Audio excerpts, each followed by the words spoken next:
right, welcome everybody to another episode of Fresh Juice, an indie game podcast.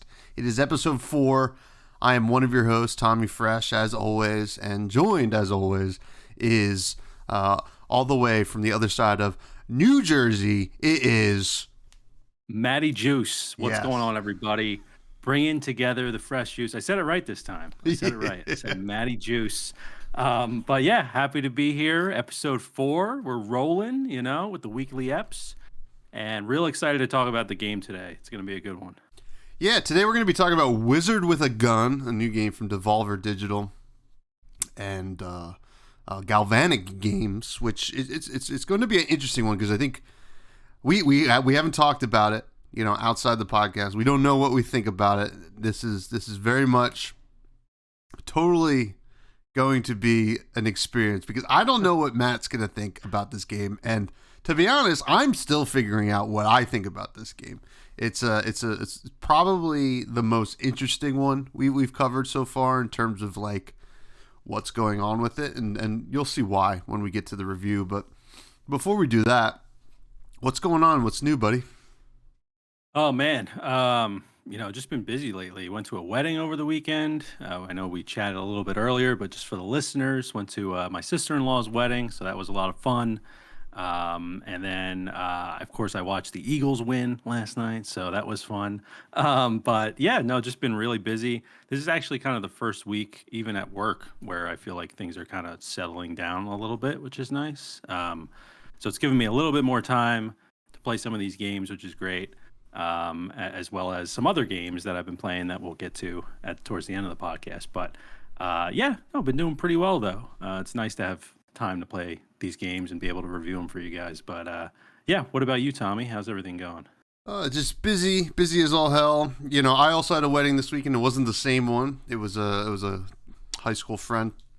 It was a good time. It was a Sunday wedding, which is always interesting because you want to go crazy, but it's Sunday and you got work the next day. And my fiance and I, we decided not to take off, and maybe we should have because we were really tired today, but that is okay. And for everybody listening, we are recording on Monday. It's not still Wednesday. I'm tired. I'm not that old. But besides that, I had a Pro Quest on Saturday for Flesh and Blood, the trading card game that I play and talk about on my other podcast. And Pro Quest. What's the name of that podcast, by the way? Fresh and Buds. It is Fresh right Bud. up there. If you're watching on the YouTube, you can see it right behind me. And Pro Quest is basically a qualifier for the Pro Tour. The Pro Tour got announced. The next Pro Tour got announced. It's in LA, and I was like, okay, I don't know if I want to travel out there unless I'm qualified. So I'm like, well, I'm going to give it my old college try. I got 2 qualifiers to go to. The first one was this past weekend, and I played very well. I made it to the top 4. Nice. Once you get to top 8, it's single limb. I won the first round top 8, and then I died in top 4. So I didn't qualify, but I was close. I got one more shot in 2 weeks, so we'll see how it goes. But other than that, yeah, the wedding was fun. Busy as all hell with work and everything. We got a lot of changes going on there, but happy to hop on the mics. This is what I look forward to the most, and yeah, I mean we got one hell of an episode coming up. But let's talk about some news. I found it to be a pretty light news week.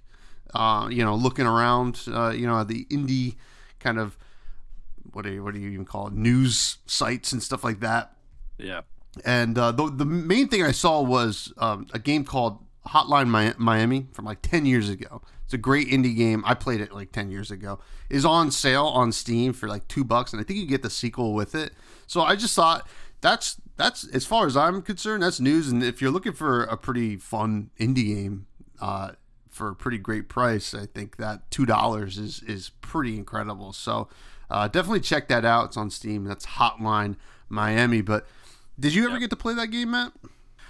So I've never played it. I have watched it, and I obviously, like, when it came out, I feel like it kind of took the indie world by storm a bit. I remember seeing it everywhere. It's a great looking game from what I remember, but no, I've never really played it. So what kind of game is it? I kind of forget, like, what genre would you kind of throw it in? I guess it's like crime, kind of, Okay. like, I don't know. It's very story driven with I mean, the art style is incredible. I forget how the story actually went because it's been so long since I played it, but it was a lot of fun, and you get a lot of great. It's one of those games where like, oh, this is super unique because it kind of took that '80s feel and made it feel modern in a way. So definitely, I would check that out for anybody listening, including yourself. $2.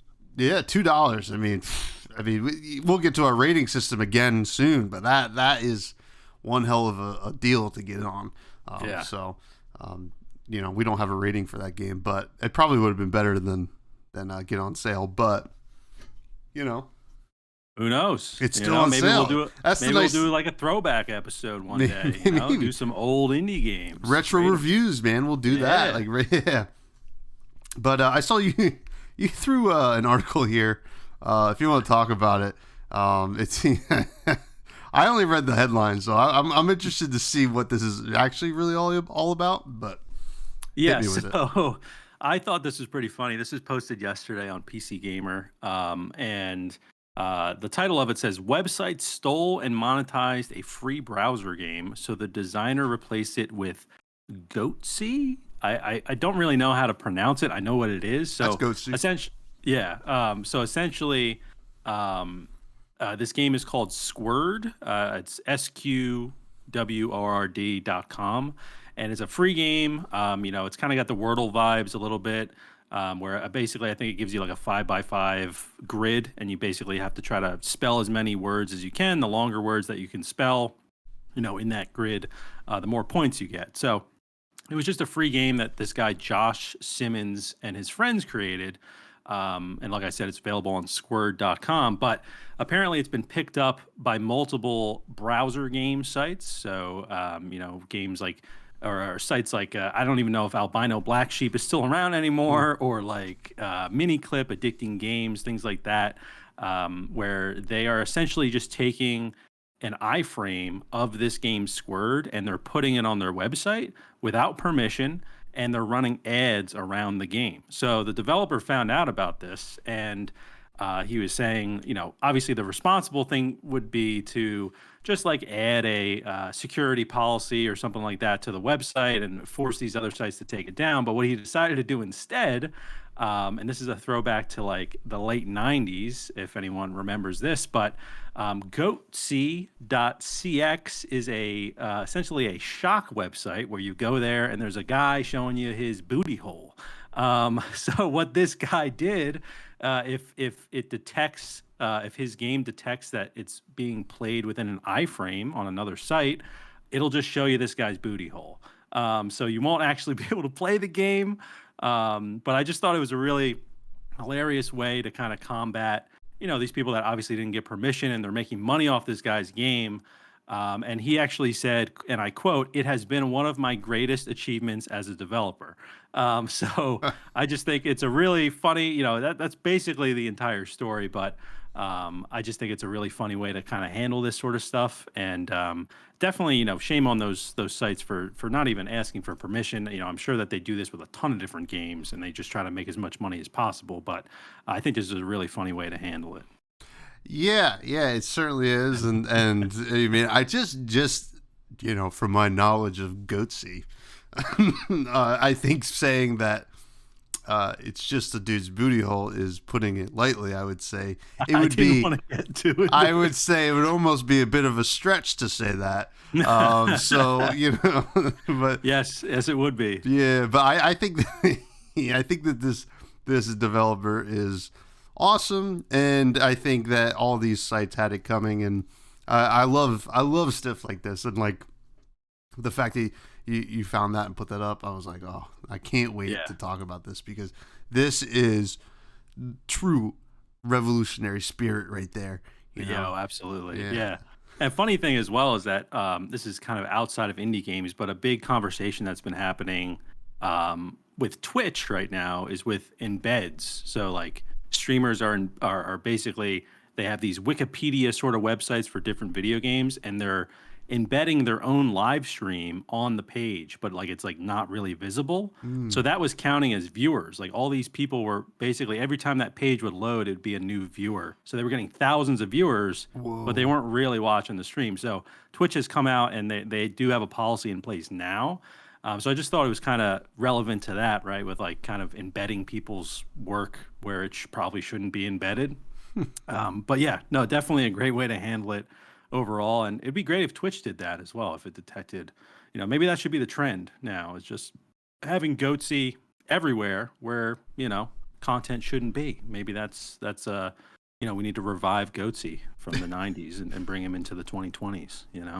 It's funny. One of the first podcasts I ever listened to, like what got me into podcasting, was a website called spill.com. They used to do animated movie reviews for like on YouTube. They would do clips, but like their actual podcast would be the actual reviews, and then they cut it up and animate it. It was very cool. We all got into it when it was like on YouTube. They were all really funny. And it's still surviving pretty well in its new iteration called Double Toasted. I definitely recommend anybody check out doubletoasted.com. They have a great Twitch. They do all of their stuff on Twitch streams now, but you can also watch the videos and listen to the podcast version. But one of the podcasts that I would listen to was called Let's Do This. It was Corey Coleman and co-host 3000, which was just some guy, just in using an alias. And their quote unquote producer's name was Goatsy, a goat. His name Goatsy, and that was the first time I heard of Goatsy. And then I was like, why is this like a weird name? And I looked it up and I regretted it. So, but shout out Goatsy, shout out Corey Coleman and Double Toasted Spill.com. Those were some good days. But are you ready to get to the main squeeze here? I think I'm ready to squeeze. Let's do it. Squeeze. Here at Fresh Juice, we like to squeeze, and the main squeeze is always our review of whatever game we are covering, which is, as we covered at the top of the show, Wizard with a Gun. Now, this is by Galvanic Games, published by Devolver.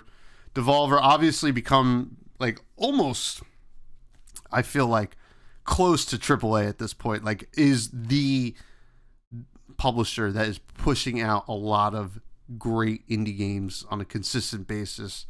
One of my favorites, Enter the Gungeon, is one of these, and Cult of the Lamb, which we're going to talk about in a hot second as well. But Wizard of the Gun, you want to tell us the elevator pitch for what this game is? Yeah, no, definitely. So this is just for everyone to know. It's on PC, Xbox, and PS5. It's $25. There is a demo available as well. So if you're interested in what we have to say today, definitely try out the demo. But essentially, and I'm kind of reading from the Devolver site here, just to make sure I'm speaking properly. But it's an online cooperative sandbox survival roguelike game. It's set kind of in a magical world. And kind of the premise of it is that you need to keep rewinding time, and those are kind of the different runs that you do. So you can play this alone, you can play it co-op. I believe both of us have played it solo, so we don't know about the co-op experience just yet. But you essentially have your kind of little safe area where you're able to build, and that's kind of more the survival side of things. And then when you get into the actual world to do your runs, this is where you're the wizard with a gun, and you're shooting enemies and trying to collect things. So yeah, I think overall it's very similar. I've heard people say it's very similar to Don't Starve. So if you guys have played Don't Starve before, or Don't Starve Together, it's similar to that. So that's kind of the quick elevator pitch for Wizard with a Gun. Yeah, and it is a lot of things. If you can't tell by the description, I mean, primarily I feel like it is a roguelite with all those other things built into it. And I think the best way to start is talking about the gameplay. So I mentioned Cult of the Lamb, which is I guess I would call it a similar version of this, right? It's same art style, same almost movement mechanics as Wizard with a Gun. The only difference is Cult of the Lamb was when you go on your runs from your base, you'd go like through dungeons. This is you would just get placed on one little like procedurally generated map, where you're trying to collect things and come back to your base and try to upgrade everything, get to new levels.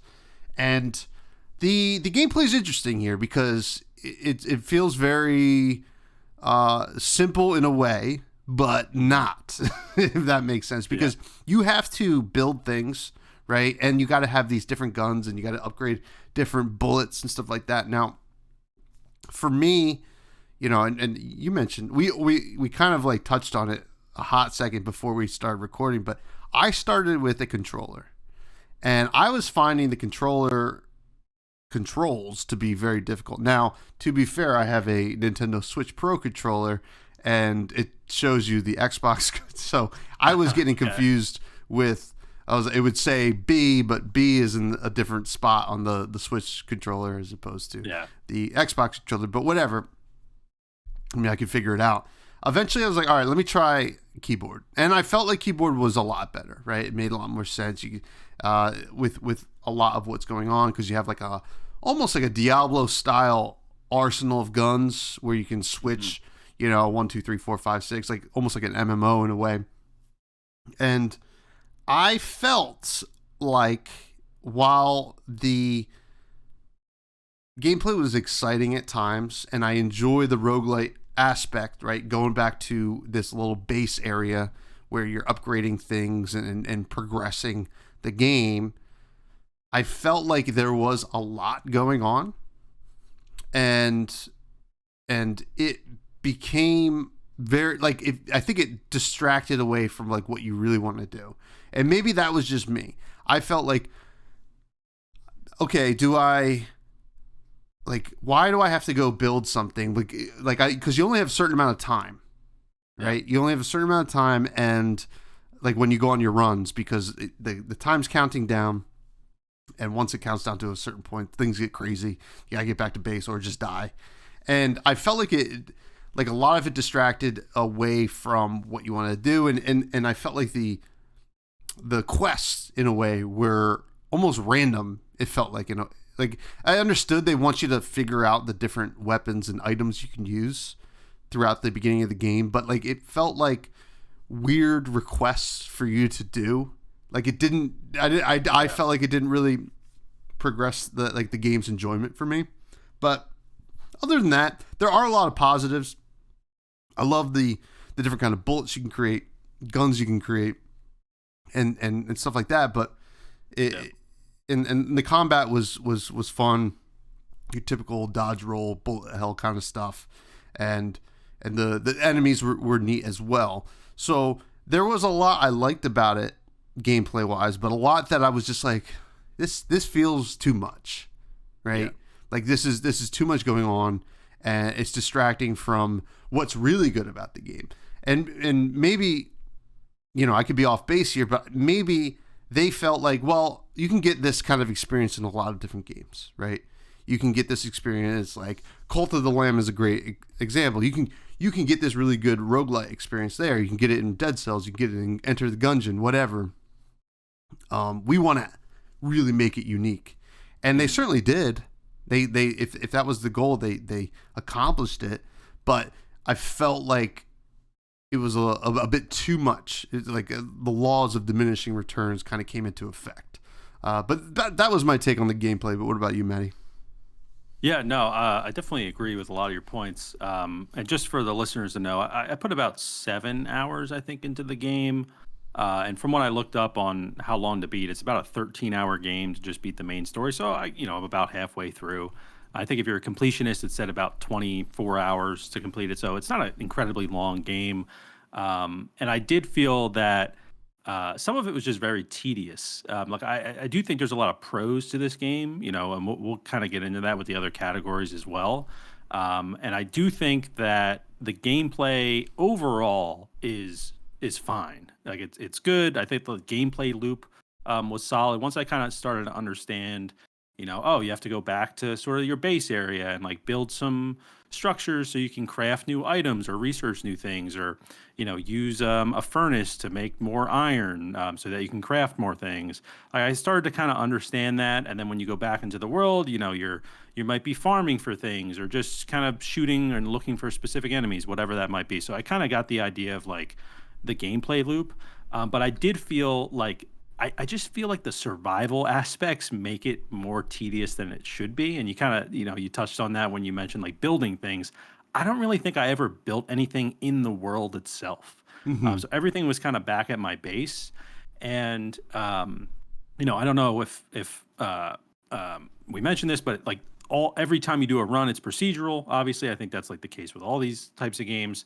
But the thing that kind of bothered me a little bit is, and maybe this is more on like the art side of things, but the way that they do the procedural generation is there's sort of like blocks missing from the world. And I just kind of felt like sometimes when I was trying to run through the world and either running from enemies or just trying to like, chain them together or whatever it might be, I just kind of felt it was a little annoying to try to, circumvent around these different holes in the ground that are like block shaped holes.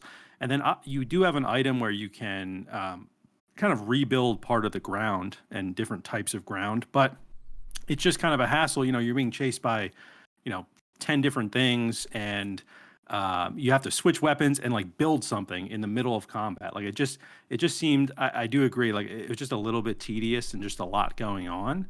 But I do feel like if those survival elements weren't really in the game, like let's say the base had all of those structures already built, or maybe after you hit a certain level, certain structures unlocked, like you unlock the fire bullet research or the lightning bullet research or whatever that might be.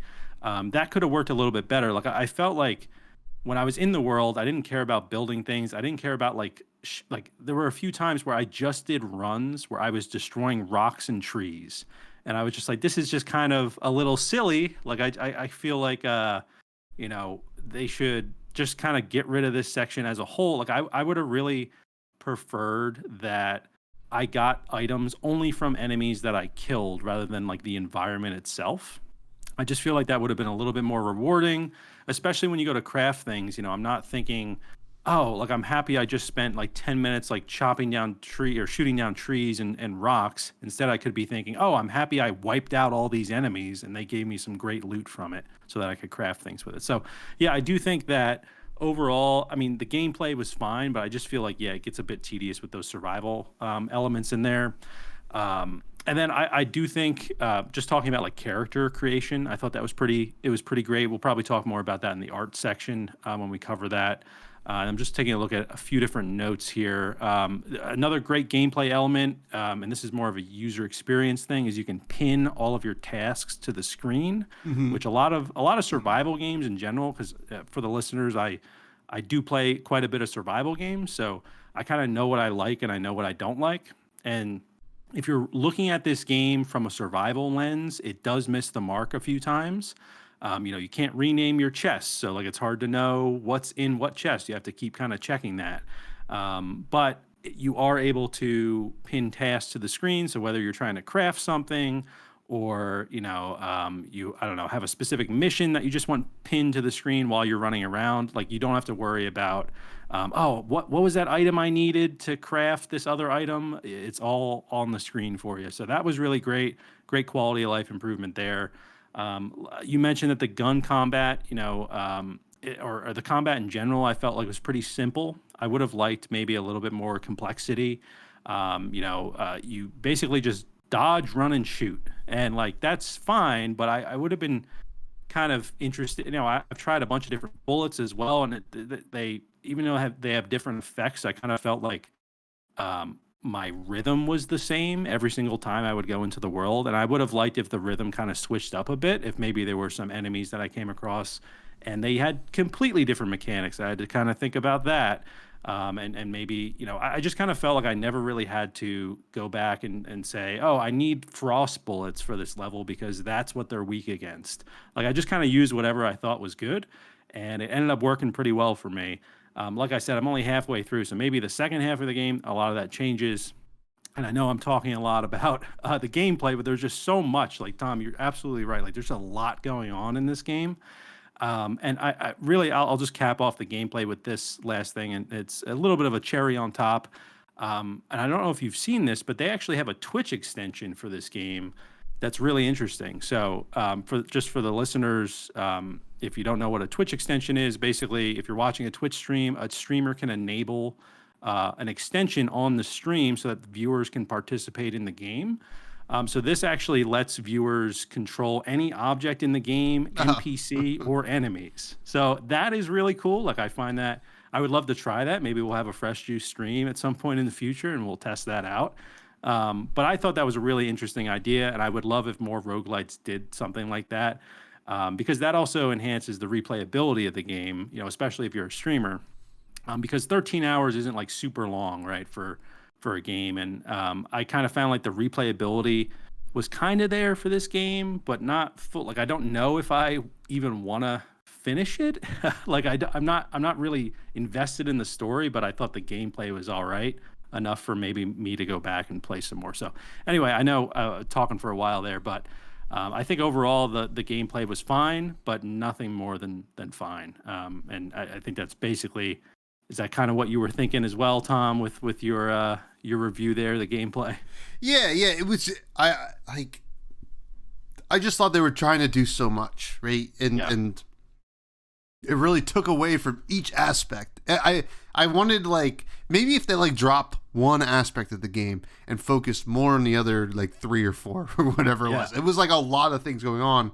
It would have felt a little bit deeper and less like you're getting pulled in different directions. I think there's probably a world where this combination of stuff is happening in a game where it's going to really work, but I don't think this was it, right? Like, but not to say that there wasn't positives about this game, because there certainly are.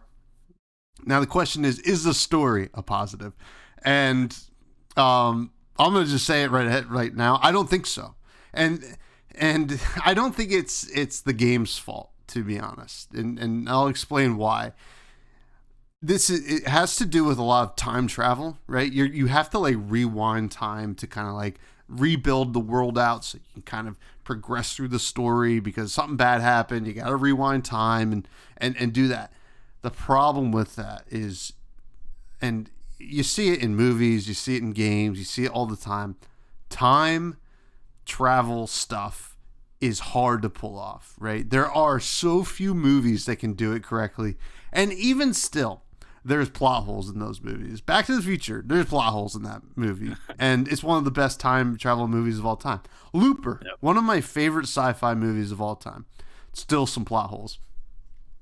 And the problem with this was there was no real substance that went along with the time travel. Now it is a roguelite, so it's kind of hard to have like a real like intense story, because it's based on kind of redoing runs and you dying over and over. Actually, it's actually a really good time travel movie in a way. It was Edge of Tomorrow with Tom Cruise and Emily Blunt, which was roguelite the movie.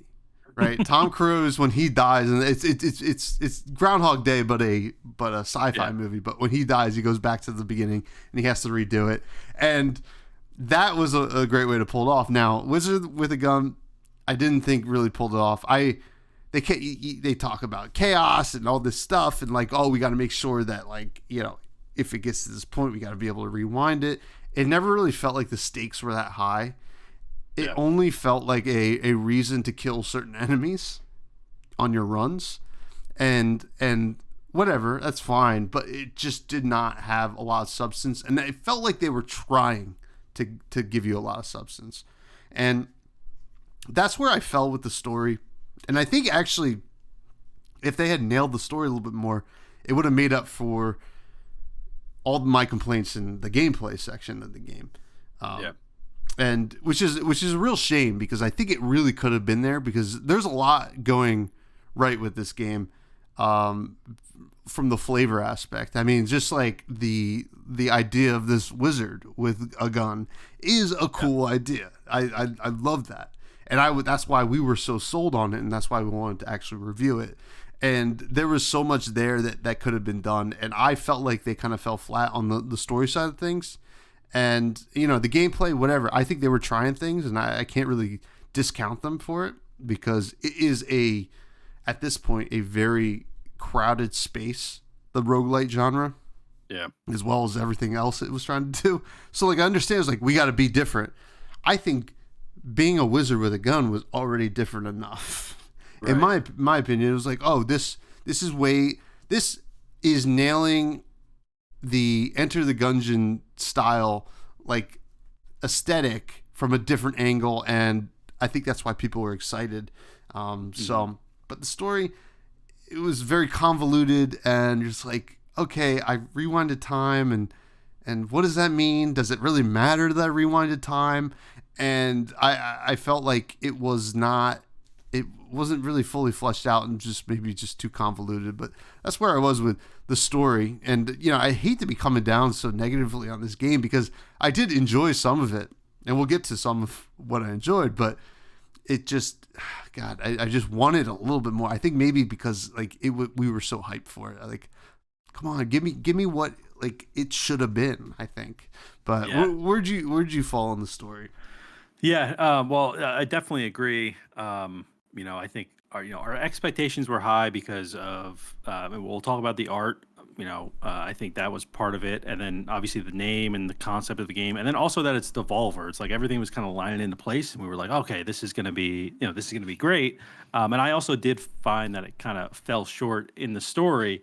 And I think, at least for me, what I have written down here is I just felt like I spent a lot of time alone, where I was in my base. There's no one in the base to talk to or give any real story elements. You go into the world and you kind of see some of the same characters. And, if you're progressing through the story, they'll mention different things, but there's no, it would have been cool if there were maybe some really interesting cutscenes that were involved, and maybe that's more on the art side of things. I know that there's typically not, major cutscenes in these sort of games, but I just felt like the art style could have been cool if they did sort of cutscenes, using those characters. And then you find, I found a character in the world that he was trapped on a little island, so I had to build, and get him off that island, and he was just thanks, here's 10 wood, and it just felt like it had nothing to do with the story. He was just kind of there, which he was adorable, but. I do agree, you mentioned, that the stakes didn't really seem like it was that high, and I kind of felt like there's, when you, so just for context, when you're going into these runs, you're trying to collect these gears, and you have to defeat certain enemies to get these gears, and you collect them and bring them back to your base. There's a machine at the base where you enter these gears, and then that's what helps you kind of rewind time for the next run. But you don't have to do that. You can rewind time kind of, I think, whenever you really want to. So you don't necessarily even need to use the gears from what I at least tried.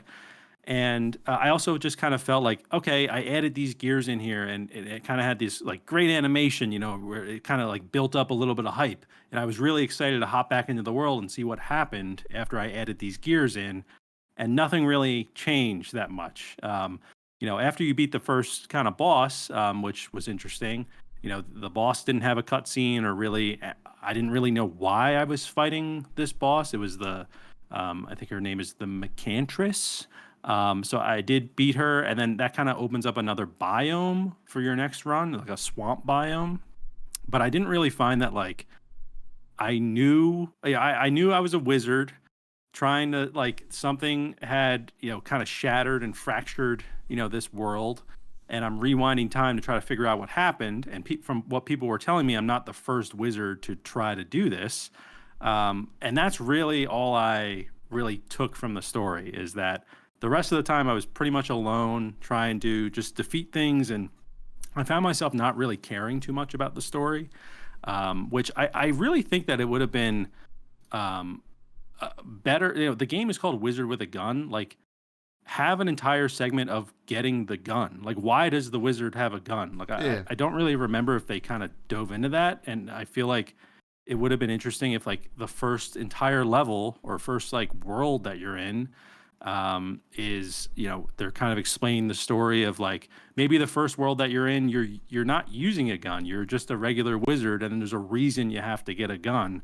So I don't know, just I know it's not a triple A game or anything like that, but it still is Devolver. Like I expect a level of quality out of the story with Devolver, and I just didn't feel like it was really there. So I definitely agree with you, Tom. It's sounding like we're pretty much on the same page so far, Yeah, at least, with the yeah. game. But I was surprised at that as well. I also do want to mention that I also did the same thing. I started with controller, switched to keyboard. Keyboard was definitely easier, which is Hmm. was surprising for me because typically those style games I find controller to be easier. Same. But yeah, definitely mouse and keyboard was the way to go for me. Yeah, but I know we got to talk about the art.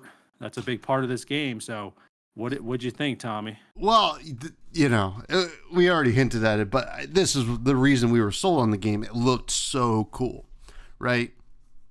Kind of these like Yeah, little like cartoony like wizards with guns that almost look like the dark mage from the original Final Fantasy, right? You could just see the eyes, and with these funky hats, and you got some really cool customization, which was really like when I booted up the game and started customizing my character, I was like, oh, this is awesome. Like I'm like all on board, right?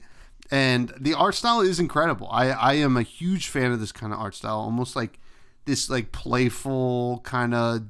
And there are versions of this kind of art that I'm not a fan of, but for whatever reason, I think it's the little details, like the little yeah, swirls you see in the trees and stuff like that, that really just nails it home. And I found it to really carry the game, well, almost as much as the next subject. But the game like just looked beautiful, I felt like. And yeah, I think you brought up some good points earlier about like you're going through the level and it's like there's parts of the level missing that make it hard, and you don't even really realize until you're there, which was kind of annoying. But that might have been just a gameplay choice. But I think the art yeah, was incredible. It felt like the different kind of enemies felt unique, and the indicators for the different things you could do were very clear, which I liked. And there's a lot going right with the art, and I don't really have any complaints there, but it was I wouldn't say unique. I've seen it before. I think Cult of the Lamb, I'm going to keep bringing it up because I think is a game that pulled this off a lot better.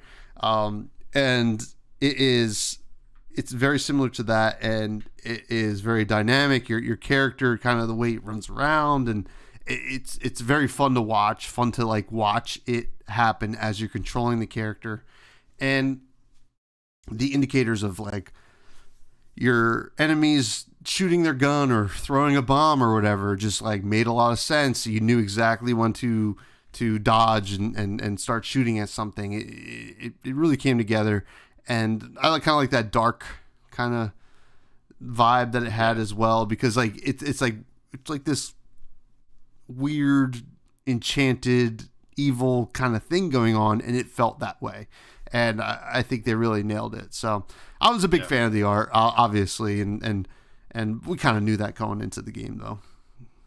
Yeah, no, I definitely agree. That was definitely, it was one of the big factors that lured me in to wanting to play this. And I definitely got, obviously Cult of the Lamb, vibes from the game. But also I just wrote down like some battle block theater or like Castle Crashers sort of Hmm. vibes, but in kind of in a three-dimensional world versus like a 2D kind of platformer game. And obviously those are older games, but that's kind of what I was thinking at first. But I also thought like the particle effects. You kind of mentioned like the little like squiggly things Hmm. that like come from like the environment. I thought they were really satisfying. Everything with like the different types of bullets that you get. I especially like I use like a lightning bullet that kind of shoots down. It's got like a 15-second cooldown per shot, but it shoots down like this giant bolt of lightning, and I thought that was really satisfying. And pretty much all of the different elements were really satisfying to play with. They looked great, and I also thought, The swamp world looked fantastic. Like that was the kind of the only other different biome that I had gotten to was the swamp world, and it definitely felt different than the original kind of world that you're in. So I thought they did a good job kind of differentiating the two. There's different creatures over there, and there's ooze that you can walk in that kind of or poison that you can walk in. There's different kind of looking things over there. I guess is what I'm trying to say. That definitely made it feel um, like it was a worthy of a new biome. Basically, it wasn't just like the same sort of things with a different skin on it. So that was great.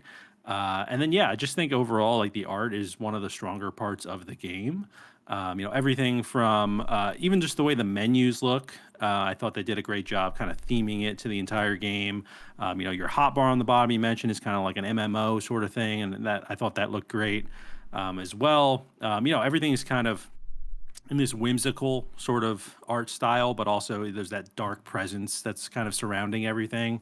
And yeah, the character creation was great. Like I chose like some stuff. I'm not sure if it was part of the pre-order, but there was like something called the Noble Wizard Pack that you could get, and I Uh-huh. think it had like the Jester hat in it, maybe. But that's what I ended up wearing. I'm not really sure what was in it, but it was great to like just kind of build your character.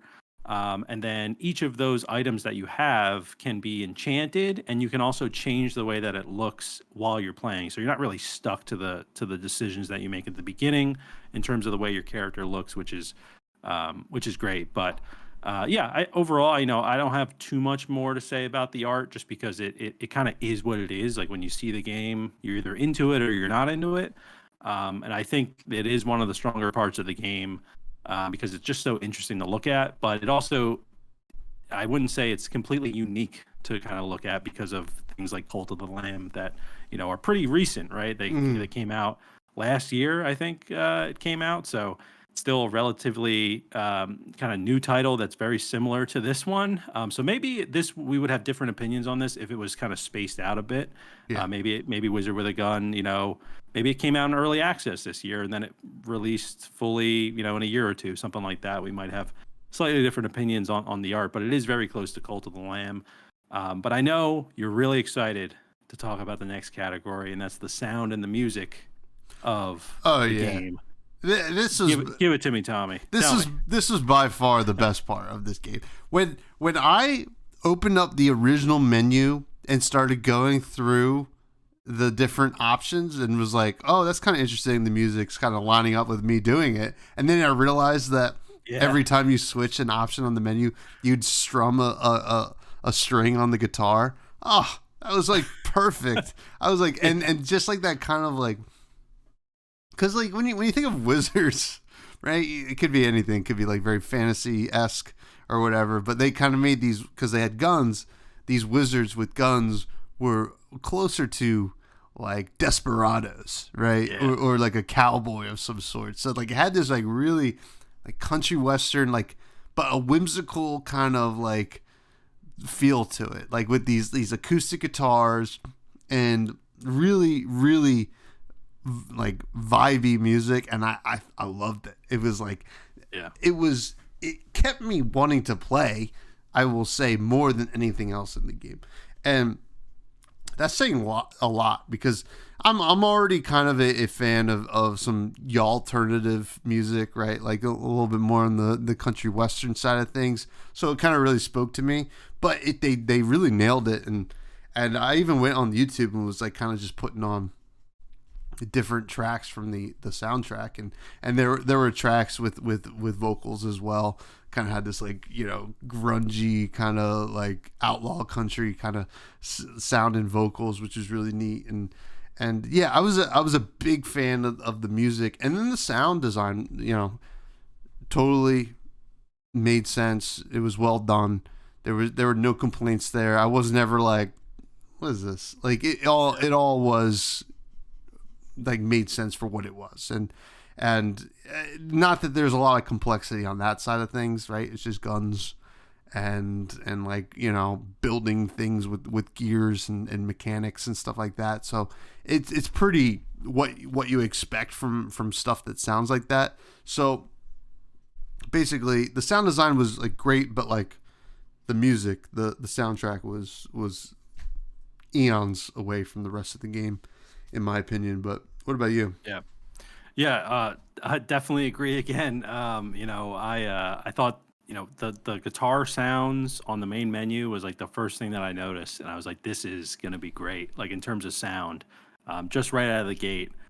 Really cool to see that, and I'm sure there's probably already some people out there that have somehow made music from just the menu items, right, or something like that, the Mario theme song or whatever.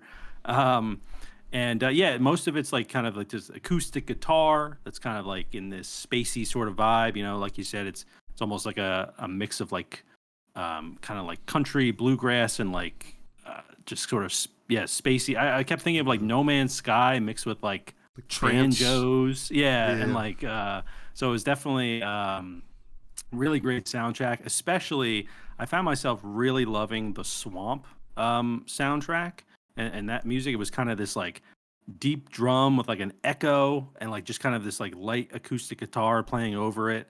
And I haven't actually looked anything up on like Spotify or YouTube, but I definitely will, especially for whatever that track was. I'm not too sure. But I found myself, even though the runs are limited, right? Or you have 5 minutes. Well, you can extend the runs by destroying certain things. But I found myself just standing there for like a good minute or two, just listening to the music.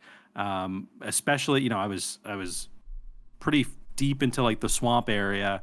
And I probably should have been doing other things, but it was just so great. Like they just killed it with the sound, the soundtrack, and the music for the game.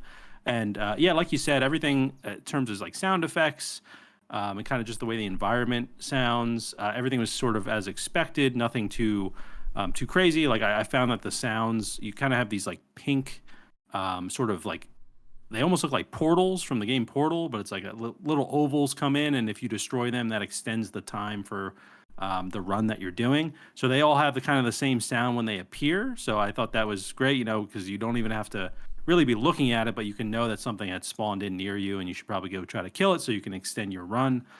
So stuff like that was great. The combat music was pretty good as well.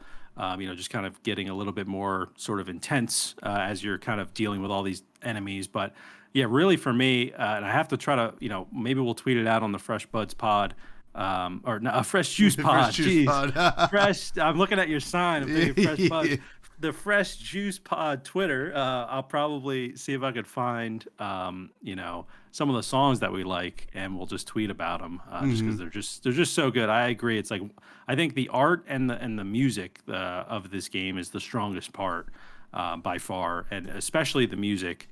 It was just, I could find myself just listening to this while I work, basically, and or even just playing another game entirely. It's funny too because outside the podcast, just for the listeners to know, Tommy, you actually did message me a Uh, YouTube track, but that's not from this game, correct? no, no. But it's similar to this Yeah. game. It's kind of that deep space banjo sort of Mm-hmm. music or whatever it is.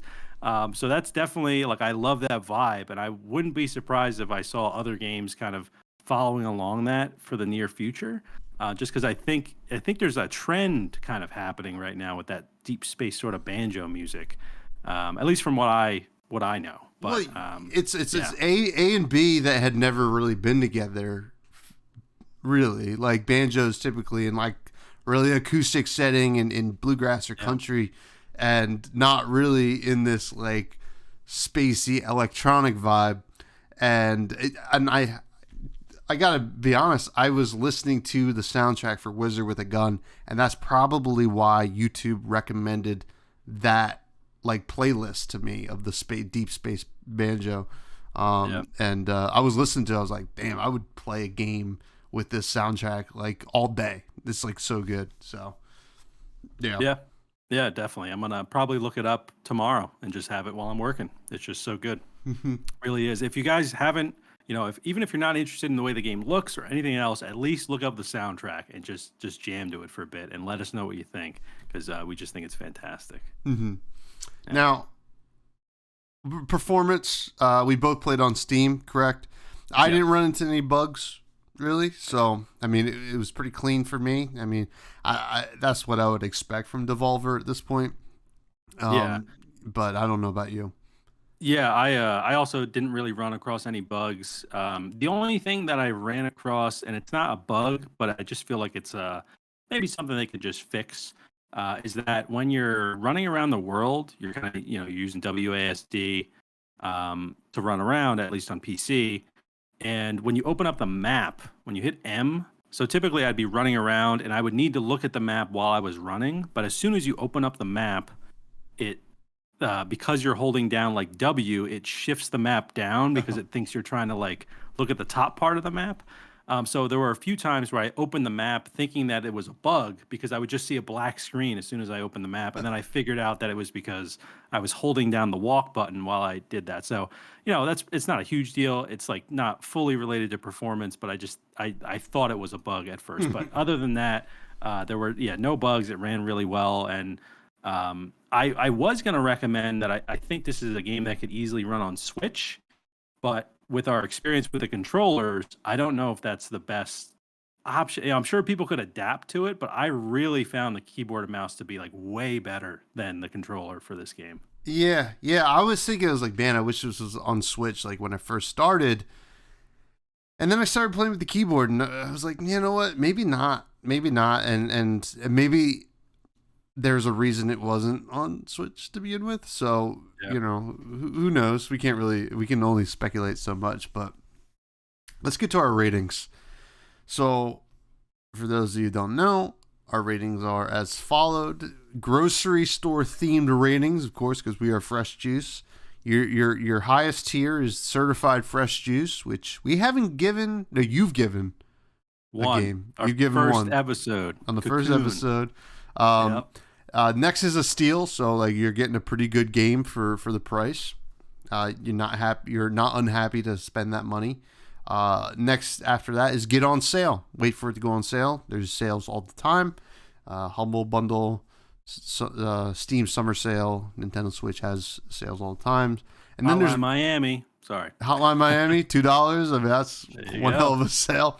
Manager Special, which is usually, some less than good goods that are really cheap for some reason, and you're questioning why. But worth picking up if you only want to spend like $1 on something. And then spoiled milk, nobody wants to buy that. It's the worst thing you could ever buy because you have no use for it. So, you want me to start with my rating first, or you want to hit me with yours? Go ahead. Yeah, I'm curious to see what you think. Okay, so I came at this game pretty hard, right, in the review, in the main squeeze there. That being said, I'm gonna give it a low get on sale, right? It's a $25 game, and I think there's a lot of good things going on with it, and I feel like if you are someone who's really into roguelites, like myself, you got to understand it's not your traditional roguelite. It has a lot of those elements, and maybe you're someone like myself that's a huge roguelite fan, but beyond that, you really want something different in an experience. This is it, right? Because there's an argument to be said that a lot of the different things going on are done well enough that it's a good game, right? And $25, not the worst price for a game like this, right? But I would rather pay like $15 to play it. So if you can get like that kind of price, that's where I would go. But it's a low get on sale. It's bordering Manager Special, which I hate to say, but there's enough good going on that I'm happy to give it a get on sale. I think there is still a lot of value to be had with this game and the different things you can do. And to be honest, there could be updates to this that kind of really fix a lot of our issues. So keep an eye on it if that's a thing. Throw it on the wish list. But that's where I'm at. A low get on sale. This is not even a solid get on sale. All right, so this is something that the manager's looking at for next week. Yeah, Maybe. yeah. It's on the chopping block. Yeah. Definitely some good stuff there. So this is kind of how I've been. I'm gonna start at least. I started with this game. with how to do the ratings is that I start with certified fresh juice, and whenever I feel like it needs to drop, I drop it to the next one, and if as I continue to play it. So I started out with certified fresh juice. Maybe for the first hour, I was like, all right, this is really great so far. Like I understand the gameplay loop. It's really hooking me right now.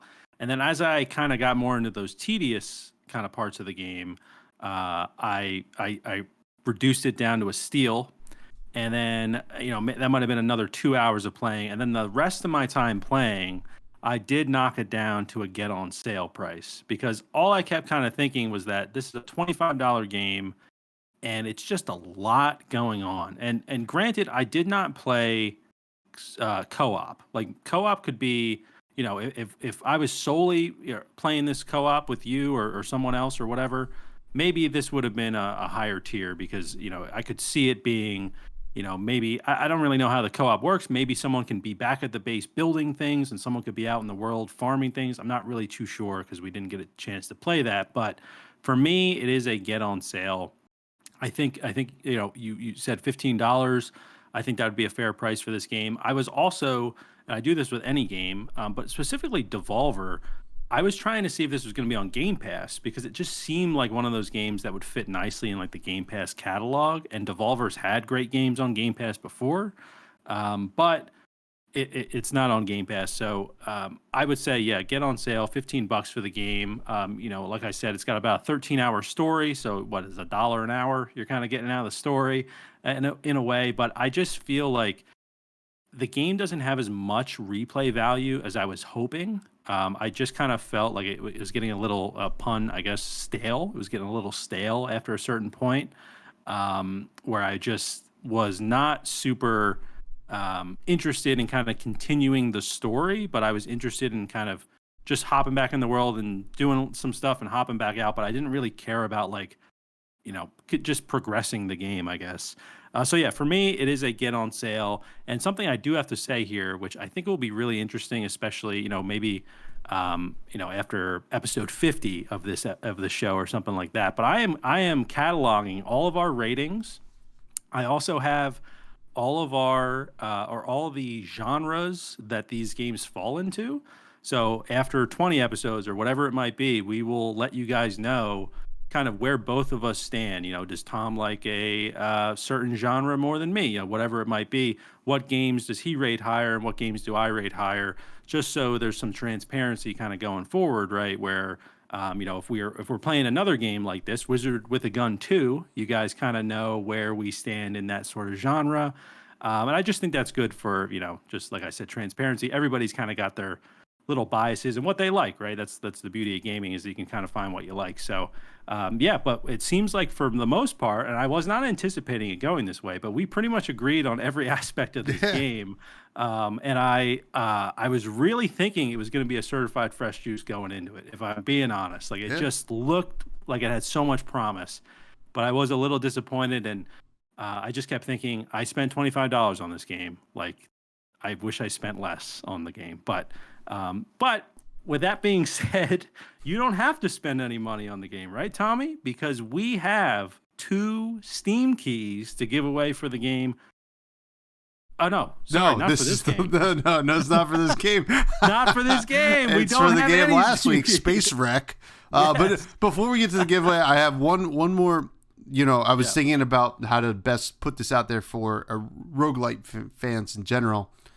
Something that I've always found to be true, whether it's Slay the Spire, Dead Cells, Enter the Gungeon, Binding of Isaac, or whatever, all these great roguelites, is when you fail a run in this game, I'm not itching to go on another run. Yeah. Right? As much as I am on those other games. I still do it, and like I still want to go on the other run. That's why it got the get on sale.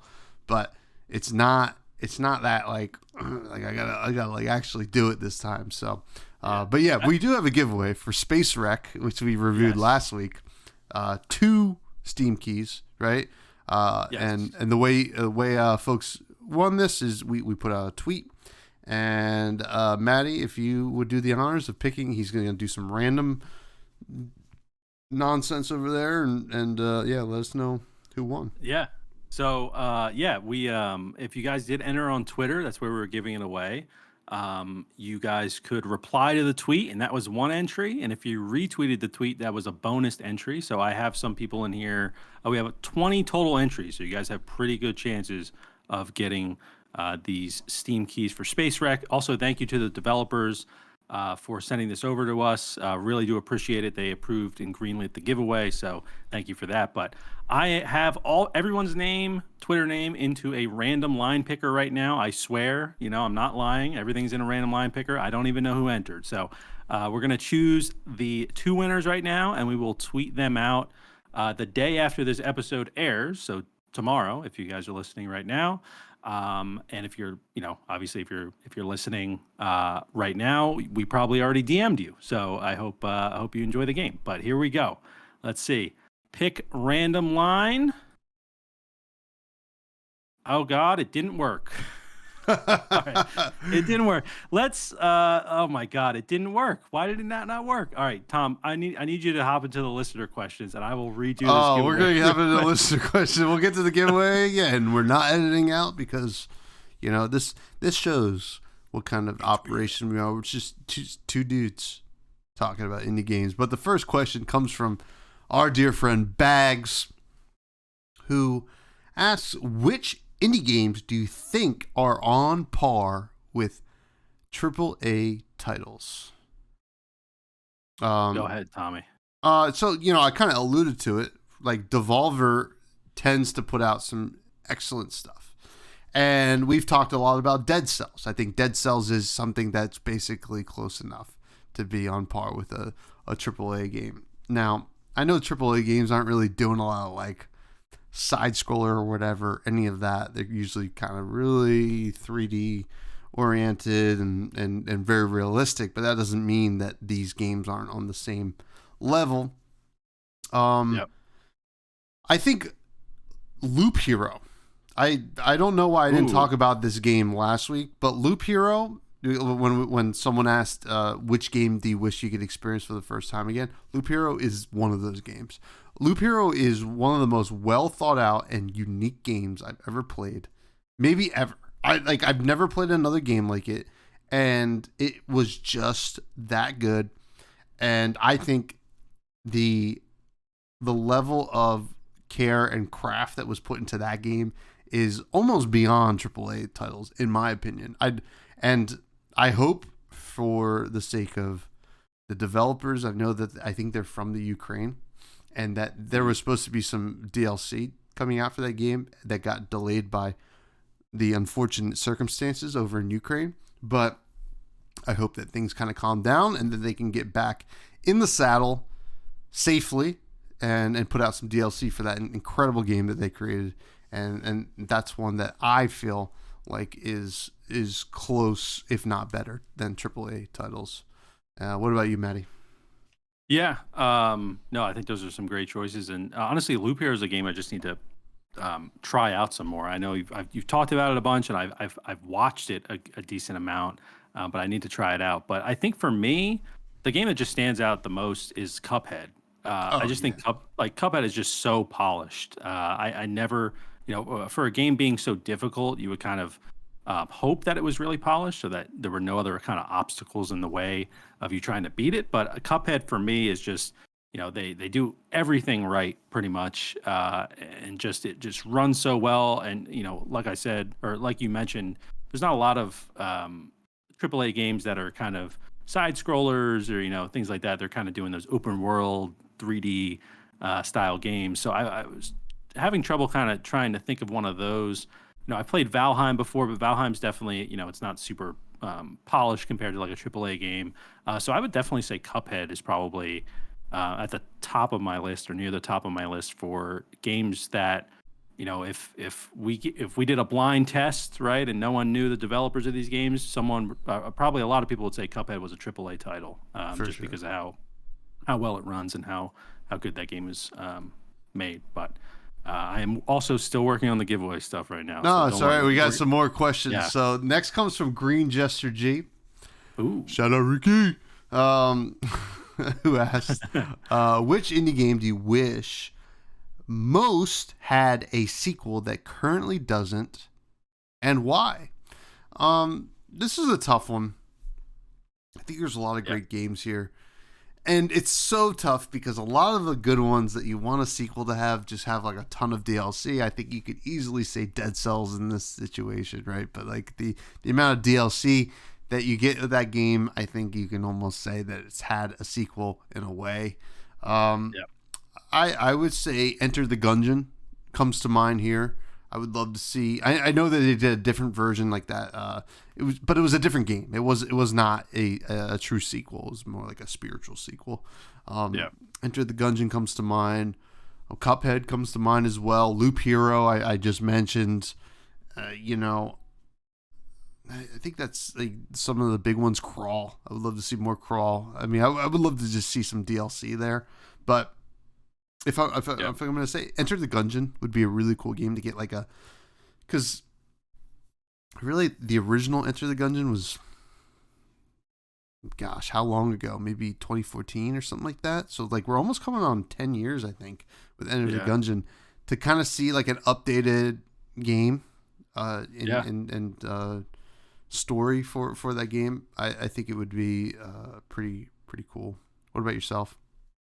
Yeah, no, I think this is a great question, and I was gonna say Rocket League because Rocket League is technically an indie game. I know now. I mean, that's probably a good answer for the last question, to be honest. I don't know where Rocket League could go from here, but I really think my true answer for the game, and this is one of the earliest indie games that I remember playing back in 2012, is a game called Fez. Not sure if a lot of people even played it, but it essentially was I think they called it 2.5D platformer, where essentially you're this character Fez, and you're kind of walking around this sort of platformer style game, and then you can kind of turn your perspective and go around this sort of like column that you're sort of going up this level. And apparently there was supposed to be a Fez 2, but it got canceled. For whatever reason, and it's been 11 years since Fez came out, and I had a great time playing Fez. It was really a game that surprised me. So I would just like to see a Fez 2 with kind of the modern take on it, right? A lot of these games that come out now, they've got a lot of great quality of life updates, things like that. So I would just like to see kind of if Fez 2, could potentially be something good. Then another one that I did think of was Tunic. Tunic came out last year, and it's kind of a Zelda ripoff in a way, right? And I did play a bit of it, and it was fine, a very simple version of Zelda. But I would like to see what they could kind of do, if it was a little deeper, right? If it was more like Zelda, I would love to see kind of what they could do with Tunic. But I know that game just came out last year, so it's not, there could be a sequel in the works. I'm not too sure. But those are probably my list for sequels for these indie games. Another one I want to throw out there is a game called A Short Hike. Yeah, I've heard of that. Which my fiance and I played together, and it's like a very relaxing indie game. You kind of just like you're this like bird who's got to walk through this like town, and it's short, hence the name. But what if we got A Long Hike as the sequel? Kind of like a little bit, and Celeste would be another great game to kind of do a sequel. There's a lot of great options there, but that's a great question. And the last question we have here is from rcarp11, who asks, what is the best console for indie games? And I mean, I'm going to say it right now. It's the Nintendo Switch. A lot of these indie games don't have a lot of intense requirements. And you can just download it onto the Switch and just play it wherever in your house. Or you could dock it and play it on the screen. You can go on the shitter and play it, whatever you want. So I gotta say Nintendo Switch here. Yeah, I definitely agree. I think it's funny too because when we go to PAX East every year, we're always talking to the indie devs, and probably our number one question is, are you going to release this on the Switch? And surprisingly, I would say, a good portion of them, maybe 30 or 40% of them, say that they don't have plans for the Switch, or that it's something that's coming after they release on the other consoles, which is always interesting to me because I always, the Switch, Nintendo. I don't feel like Nintendo's always been a really great place for indies, but the Switch is just so fantastic for indies. I think because it's portable. And I know this question is asking about best console, but I think if it was asking about best platform, I think the PC gives the Switch a run for its money. I still would probably choose the Switch just because of ease of use, but just because all of these games are built on PC, so you're getting a lot more releases on PC than really anything else. And it's not all on Steam. They have a bunch of different stores and websites you can download that stuff on. So if you're looking for like volume of indies to try out, I would say PC. But if you're looking for like the best overall experience, I would say it's on the Switch for sure. Yeah. And to be honest, the Switch is the best console for party games, right? Like couch games, like you can play for four or more people, like sitting down playing a game. And like in the same room, and a lot of the indie games that tend to be really great, Boomerang Fu being an example, tend to be one of those kind of party games. So that's why I say the Switch, but you're correct. The PC has the most. So yeah, it's all about what do you consider the best? Is it the most, or is it just the quality? I guess it would be the quality then, right? The best, but. Yeah, definitely the Switch. For sure. But yes, I have figured out the giveaway stuff. I realized what I did wrong. I put everyone's names in the winner section versus the entry section. So well, everybody's a winner in our book, except for now when we have to choose two. All right, so we've got 2 winners for Space Wreck. Here we go. The first winner is @5 Botiek on Twitter. We will reach out to you. Congratulations. And the second winner is @Sentinel19651. Congratulations. Both of you have just won a Steam key for Space Wreck, which is a new retro RPG that we covered in the last episode. So if you're curious about that, definitely check it out. But Tom, give them a round of applause. Give them a round of applause. Great job, folks. We're really happy. Our juice heads, I'll tell you what, they are really doing it out here with these giveaways now. They're pretty juiced, pretty fresh. Let's do the Rec Room and then say our goodbyes. Rec Room is when we recommend something that's not maybe an indie game or something, it could be food, it could be anything, to be honest. What would you like to recommend this week?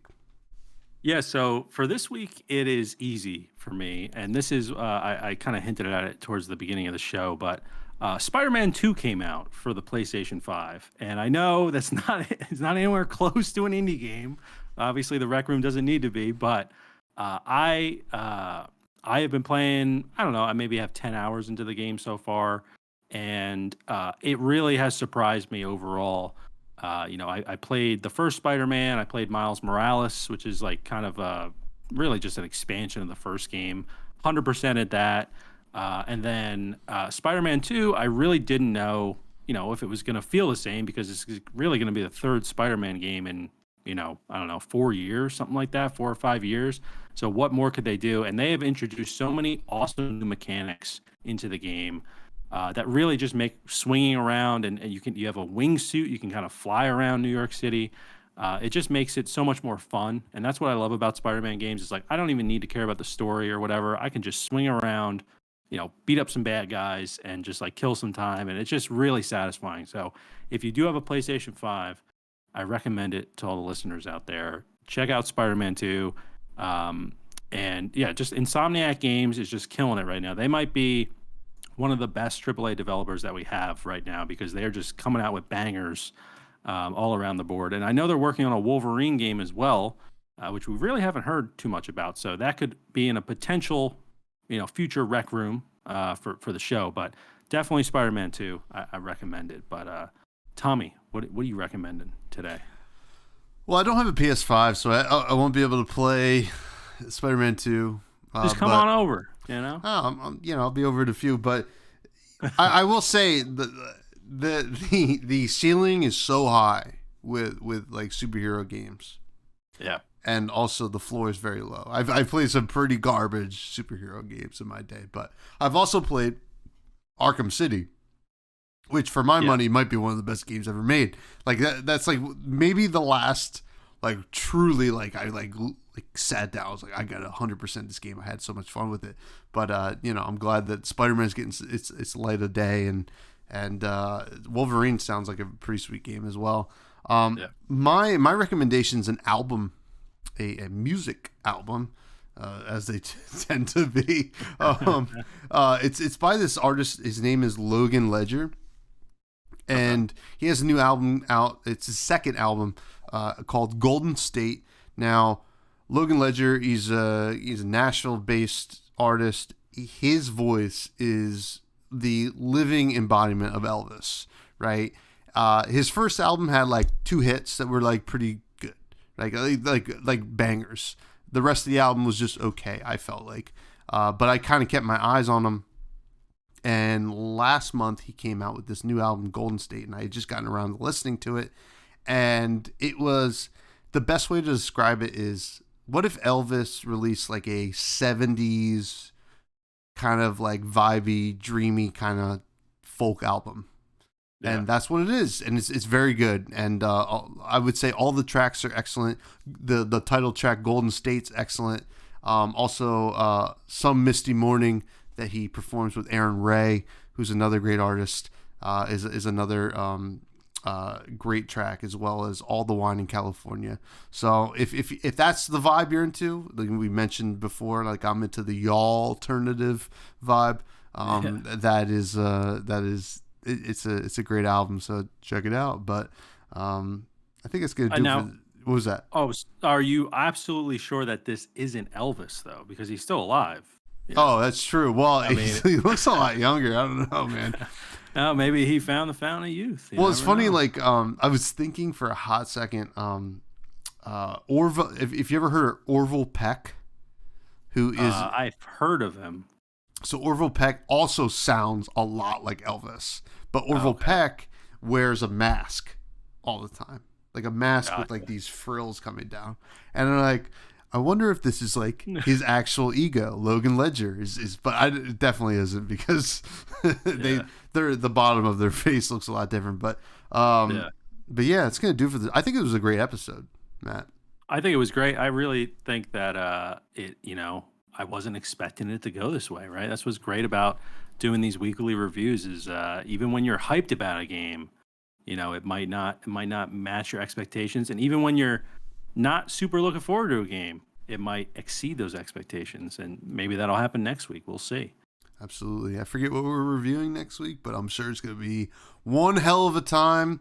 We actually have to decide, I think. I know we've got it. Oh, we've got it? Sorry, yeah, we're doing Leica Age Through Blood. Oh yeah. Which is seems like a more narrative based game. So excited to kind of dive into that for the first time on the show. Yeah. I mean, we're doing variety, folks.